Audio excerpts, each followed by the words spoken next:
Okay, magandang araw na naman sa aking mga tagapanood. Muli po, welcome to my channel. Ang ating ulam ngayon ay malunggay. Dahil malunggay ang ating ulam ngayon, paabot ko na rin sa inyo. Alam ko, karamihan sa inyo ay alam nyo na kung ano ang benepisyo ng pagkain ng isang gulay na malunggay. Ang mangyari, paintindi ko lang at i-refresh ko lang ang inyong mga kaisipan kung ano kahalaga ang malunggay.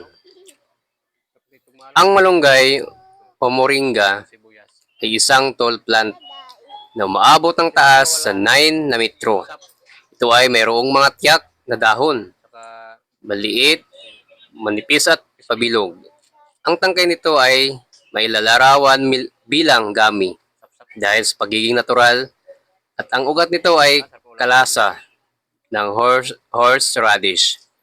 Ang malunggay ay may mga maliit na puting bulaklak na nagproproduce ng puting pads. Pareho na sinasabing madali ito makita at kaunti lang ang kailangan na pangalaga. Kaya ito ay kadalasang makikita sa bakuran ng bahay ng mga Pilipino. Ano ang gamit ng mga pinapatuyong dahon ng malunggay? Ang tuyong dahon ng malunggay ay pareho ng benepisyo gaya ng sariwang malunggay. Ang malunggay ay kilala sa dami ng benepisyong pangkalusugan tulad ng nagtataglay ng properties na nakapagpababa ng level ng blood sugar at nakapagpababa ng presyon ng dugo dahil nakakatulong ito sa katawan ng mag-absorb ng maraming iron. Malaki ang epekto nito upang makatulong na lunasan ang anemia. Nakatulong sa mga nanay na nagpapasuso upang mag-produce ng maraming gatas. Nakakatulong ang malunggay na labanan ang infeksyon dahil mayroong itong natural na antibacterial na properties.